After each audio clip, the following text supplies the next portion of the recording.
क्या आपने कभी सोचा है कि दो शानदार शेफ एक ही रेस्टोरेंट के सामने खड़े होकर अपने हुनर की जंग लड़े? तो चलिए जानिए कैसे ये दो मास्टर शेफ एक दूसरे को चुनौती देने के लिए तैयार हो गए। मूवी की शुरुआत होती है एक छोटे से गांव के स्ट्रीट शेफ से, जो बेहतरीन और स्वादिष्ट खाने बनाता है। उसका एक छोटा सा रेस्टोरेंट है, लेकिन वो उसे साधारण रखता है और अपने प्रोफेशन जीवन से बहुत प्यार करता है। लेकिन उसके पीछे एक दर्दनाक अतीत है। उसके पिता ने उसे सिर्फ इसलिए एक शेफ के पास छोड़ दिया था ताकि वो कुकिंग सीख सके। गांव ने तय किया था कि वो एक दिन बहुत बड़ा शेफ बनेगा और सब कुछ हासिल करेगा जो उसने अपने बचपन में खो दिया था। गांव के पिता खुद एक बेहतरीन शेफ थे और अब तक वो एक मास्टर शेफ बन चुके थे, लेकिन उनका बेटा यानी गांव उनसे बहुत नफरत करता था क्योंकि उसने अपना बचपन बिना पिता के बिताया था और वो उन्हें बेहद मिस करता था। लेकिन उसके पिता को इससे कोई फर्क नहीं पड़ता था। दूसरी ओर गांव के पिता यानी मास्टर शेफ इस बात से खुश थे कि दुनिया को उनके बेटे के बारे में कुछ नहीं पता था, और यही बात गांव को और भी चिढ़ाती थी। अब कहानी बदलती है और हम एक और famous young and handsome chef को देखते हैं जो रॉयल फैमिलीज के लिए खाना बनाता है। उसका नाम पॉल है। पॉल का सपना था कि वो अपने पिता के लिए अपने देश में एक शानदार रेस्टोरेंट खोलेगा। इसलिए वो सारी ऑफर्स को नकारते हुए अपने देश वापस लौट आता है। वहां जाकर वो एक फिश मार्केट जाता है और कहता है, मुझे एक बड़ी मछली दिखाओ। लेकिन सेलर उसे मछली देने से मना कर देता है। तभी गांव, जो पॉल के सामने खड़ा होता है, मछली खरीदने के लिए आता है। सेलर उसे मछली दे देता है और यह देखकर पॉल को गुस्सा आता है। वो गांव को घूरते हुए कहता है, ये मछली क्यों दी? सेलर इन दोनों की लड़ाई को टालने के लिए मछली के दो टुकड़े कर देता है, लेकिन दोनों एक दूसरे को गुस्से से घूरते रहते हैं। अब हम पॉल के नए और शानदार रेस्टोरेंट को देखते हैं जो आज अपनी ओपनिंग के दिन है। यह रेस्टोरेंट बिल्कुल नया, आधुनिक और क्लीन है और पॉल ने इसे बहुत अच्छे तरीके से सजाया है। पॉल का नया रेस्टोरेंट गांव के रेस्टोरेंट के बिल्कुल सामने है, जिसे देखकर गांव के दोस्त घबरा जाते हैं। उन्हें डर है कि यह नया रेस्टोरेंट ग्राहकों का ध्यान अपनी ओर खींचेगा और उनका व्यापार छीन लेगा। पॉल का रेस्टोरेंट चेक करने के लिए लोग वहां जाते हैं, लेकिन गांव के दोस्त उसे सपोर्ट करने के लिए डिस्काउंट ऑफर का ऐलान करते हैं, जो ग्राहकों को आकर्षित करता है। इससे पॉल के दोस्तों को गुस्सा आता है और वो गांव के दोस्तों से भिड़ जाते हैं।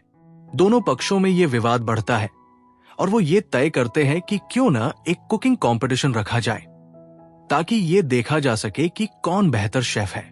दोनों शेफ शुरुआत में मना करते हैं, लेकिन जब वो एक दूसरे को पहचानते हैं तो वो कंपटीशन के लिए तैयार हो जाते हैं। कंपटीशन शुरू होता है और एक बड़ी मछली टेबल पर रखी जाती है जिसे दोनों को काटना होता है। पॉल सबसे पहले मछली काटता है और उसे बहुत सफाई से, तेजी से काटता है, जिसे देखकर सभी प्रभावित होते हैं। फिर पॉल मछली को गांव की तरफ फेंकता है और गांव भी मछली को बेहतरीन तरीके से काटता है। गांव की मछली की स्किन पर एक भी मांस का टुकड़ा नहीं चिपका होता, जिसे देखकर सभी हैरान हो जाते हैं। दोनों की बराबरी की तारीफ की जाती है। फिर वहां एक चेयरमैन होते हैं जो दोनों से कहते हैं कि एक इंटरनेशनल कुकिंग कंपटीशन होने वाला है और वो सोचते हैं कि दोनों को इसमें हिस्सा लेना चाहिए।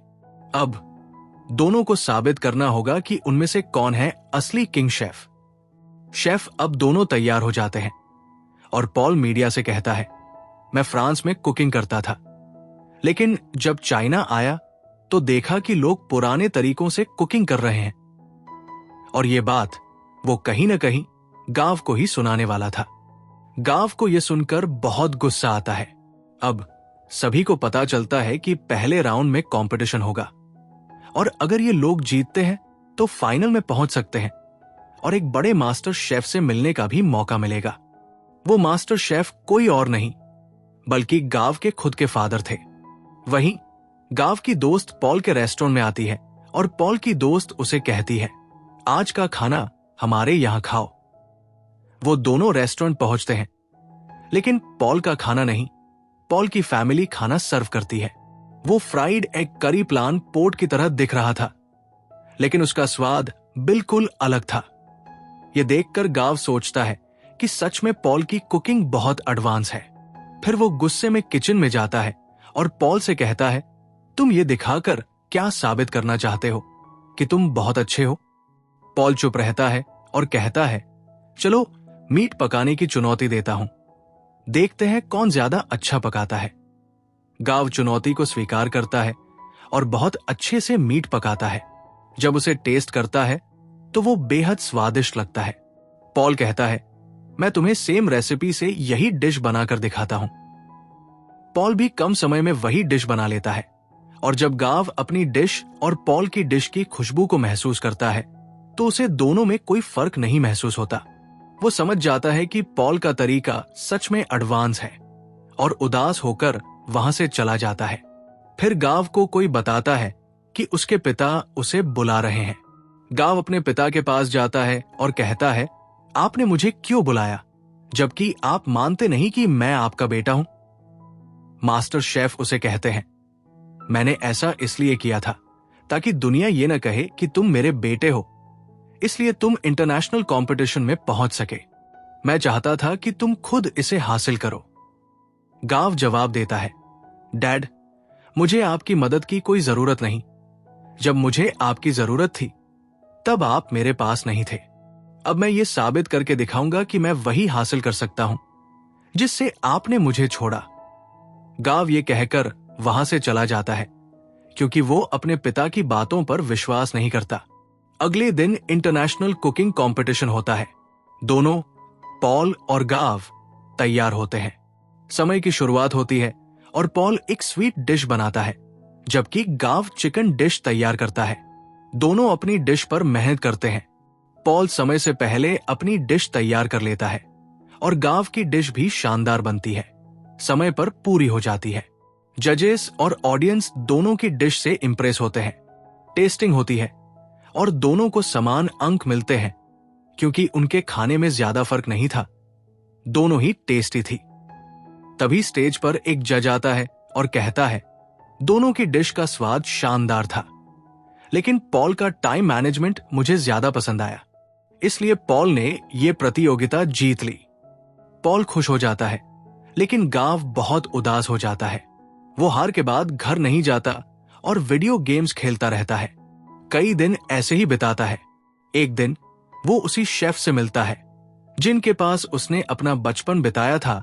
वो शेफ उसे समझाते हैं, गाव, हार जीत जीवन का हिस्सा है। अगर तुम आज नहीं जीत पाए तो क्या जरूरी है कि कल भी नहीं जीत सकोगे? गाव को समझाया जाता है कि घर वापस जाना जरूरी है ताकि अगली प्रतियोगिता की तैयारी कर सके। पॉल बहुत खुश होता है और रेस्टोरेंट जाता है जहां उसके दोस्त बैठकर बातें कर रहे होते हैं। वो पॉल से कहते हैं, तुम अपनी दोस्त को मौका क्यों नहीं देते? वो तुम्हारे साथ बहुत समय से है, उस पर भरोसा करो, उसे अपने रेस्टोरेंट को इंटरनेशनली रिप्रेजेंट करने का मौका दो। पॉल कहता है, वो मेरी अच्छी दोस्त है, लेकिन खाना पकाने में उसे ज्यादा महारत नहीं है। कैसे वो मेरे रेस्टोरेंट को इंटरनेशनली रिप्रेजेंट कर सकती है? पॉल का दोस्त और बातें करने लगता है और पॉल को लगता है कि उसका दोस्त कहीं ना कहीं लालच में है। तभी पॉल की वही दोस्त आती है और सूप की प्लेट रखते हुए कहती है, क्या तुम मुझे बता सकते हो कि इनमें से किस में नमक है और किस में नहीं? सॉड की वजह से पॉल एकदम चुप हो जाता है क्योंकि उसकी दोस्त को पता चल गया था कि उसकी टेस्ट करने की एबिलिटी काफी कम हो चुकी है और उसके टेस्ट बर्ड से ऐसी उम्मीद भी नहीं की जा सकती थी, और ये तो एक नेचुरल चीज थी। इस वजह से पॉल को गहरी निराशा होती है क्योंकि उसकी अपनी दोस्त ने उसे धोखा दिया। वो उसे और बाकी दोस्तों के साथ मिलकर चीट कर रही थी। अब उसकी दोस्त कहती है, क्या हुआ पॉल, तुम समझते थे कि मैं तुमसे प्यार करती हूं? ये तुम्हारी गलतफहमी थी। अब ये दिन कहाँ होते हैं? मैंने तो तुमसे सिर्फ इसलिए दोस्ती की थी ताकि तुम्हें इस्तेमाल करके इंटरनेशनल कंपटीशन में जा सकूं। वैसे मेरे लिए तो ये मुमकिन ही नहीं था, लेकिन आज तक मैंने तुम्हारा राज रखा। बदले में तुमने मुझे क्या दिया? तुम एक ऑफर भी नहीं दे सके। अब मैं खामोश नहीं रहूंगी, क्योंकि मैं भी इस कंपटीशन में जा सकती हूं। फिर एक और बड़ी बात सामने आती है कि पॉल को धोखा देने में उसकी दोस्त का दोस्त भी शामिल था, क्योंकि दोनों के बीच रिलेशनशिप थी। असल में पॉल के खिलाफ एक साजिश चल रही थी कि उसका रेस्टोरेंट बेच दिया जाए और उन पैसों से अपनी जिंदगी की शुरुआत की जाए। लेकिन पॉल ये नहीं कर सकता था। बहुत उदास होकर वो अपने रेस्टोरेंट के बाहर बैठता है और ड्रिंक पीने लगता है। उसी वक्त गांव उसे देखता है और उसके पास आता है। तुम क्यों उदास बैठे हो यार? तुम तो जीत चुके हो, खुश होना चाहिए। पॉल कहता है, हां, जीत तो चुका हूं, लेकिन बहुत कुछ हार चुका हूं। छोड़ो, तुम्हें एक बात बताता हूं। देखो वो बैनर, वो मेरे आइडियल है, वो मास्टर शेफ। मैं उनकी तरह बनना चाहता हूं। गांव मुस्कुराते हुए कहता है, पॉल, वो मेरे फादर हैं। तुम समझते हो न कि वो अच्छे इंसान होंगे। तुम ये चाहते हो कि तुम उनके जैसा बनो, लेकिन मैं तुम्हें बताता हूं, मेरे फादर दिल से बहुत बुरे हैं। फिर गांव अपना दर्द बताता है। वो मुझे बचपन में ही छोड़ गए थे, सिर्फ इसलिए क्योंकि मैं उनका प्रोफेशनल करियर नहीं चुन पाया। मैंने अपना पूरा बचपन उनके बिना ही बिताया। पॉल कहता है, अच्छा, तो अब उदास मत हो। हम क्या कर सकते हैं? गांव कहता है, हम बोतल फेंक सकते हैं। और फिर दोनों काली बोतल और बैनर की तरफ फेंकते हैं और बहुत खुश होते हैं। इस सीन में इन दोनों के बीच गहरी दोस्ती बन जाती है। अगले दिन जब पॉल रेस्टोरेंट वापस जाता है तो उसे पता चलता है कि उसके दोस्त वहां सौदा कर रहे थे। पॉल गुस्से में आता है, ये क्या हो रहा है? तुम लोग मेरी इजाजत के बिना ये कैसे कर सकते हो? उसके दोस्त जवाब देते हैं, बताओ, इंटरनेशनल कंपटीशन में तुम किसे लेकर जाओगे? राउंड में अकेले नहीं पका सकते, तुम्हें पार्टनर चाहिए। तुम अपनी दोस्त को लेकर जाओगे? पॉल जवाब देता है, मेरा दिमाग ठीक है, मैंने तय कर लिया है कि मैं किसे साथ लाऊंगा, और वो डिजर्विंग है। पॉल गांव का नाम लेता है और ये सुनकर उसके दोस्त काफी जलते हैं। एक दोस्त कहता है, याद रखना, तुम्हारा करियर खत्म हो जाएगा। पॉल उन सबको वहां से भगा देता है। फिर गांव का गार्डियन शेफ पॉल से पूछता है, क्या तुम सच में सोचते हो कि तुम गांव को अपने साथ लेकर जाओगे? पॉल मुस्कुराकर कहता है, हां, क्यों नहीं, गांव डिजर्व करता है। अब कंपटीशन की तैयारियां शुरू हो जाती है। दोनों ये तय करते हैं कि पॉल गांव को अपने नए तरीके सिखाएगा, जबकि गांव पॉल को अपने पुराने तरीके बताएगा। गांव पॉल से कहता है, तुम परेशान मत हो, अगर तुम्हारे टेस्ट पर काम नहीं होते तो मैं तुम्हारी मदद करूंगा। वो पॉल को नए तरीके बताता है और दोनों साथ में अच्छा वक्त बिताते हैं। वो रोज खाना बनाते, डांस करते, गाते और बातें करते हैं। अब इन दोनों की दोस्ती और भी मजबूत हो चुकी थी। आखिरकार वो दिन आता है जब इंटरनेशनल कंपटीशन का राउंड 2 होता है। दोनों बहुत अच्छे तरीके से डिश तैयार करते हैं और जजेस को इतनी पसंद आती है कि वो कहते हैं, हमने ऐसी डिश आज तक नहीं खाई। और फिर दोनों प्रतियोगिता जीत जाते हैं। यहां पर सही कहा जाता है कि यूनिटी स्ट्रेंथ अब शुरू होती है और थर्ड राउंड, जो कुछ दिनों बाद था, उस मुकाबले का टाइम आ चुका था। और इस बार ये कंपटीशन उनका मास्टर शेफ यानी गांव के फादर के साथ था। अब पॉल गांव से कहता है, मुझे लगता है तुम इस कंपटीशन को जीत सकते हो, तो तुम जरूर हिस्सा लो। गांव पॉल से कहता है, तुम बहुत अच्छे शेफ हो, तुम्हें तो एडवांस कुकिंग की भी जानकारी है, तुम मुझसे भी ज्यादा अच्छा कर सकते हो। पॉल जवाब देता है, नहीं, ऐसा नहीं है। देखो, मैंने अपने फादर का ड्रीम पूरा किया है, अपना रेस्टोरेंट खोलकर। अब तुम भी अपने फादर का ड्रीम पूरा करो। वो तुम्हें एक अच्छा शेफ बनना चाहते थे, तो तुम उनके सामने जाकर कुकिंग करो और उन्हें दिखाओ कि तुम बहुत अच्छे शेफ बन सकते हो। गांव इस बात से सहमत हो जाता है और पॉल का धन्यवाद करता है। अब थर्ड और फाइनल राउंड की शुरुआत हो चुकी होती है। दूसरी ओर मास्टर शेफ भी अपनी डिश तैयार करने में लग जाते हैं। गांव भी अपना काम शुरू करता है, लेकिन शुरू करने से पहले ही उसे अपने बचपन की कुछ यादें ताजा हो जाती है। जब उसके फादर ने उसे छोड़ दिया था और बहुत सारे बच्चे उसे परेशान करते थे। वो उन्हीं यादों में खो जाता है जब उसके फादर आकर उसके मुंह पर पानी डालते हैं और कहते हैं, अपना काम शुरू करो।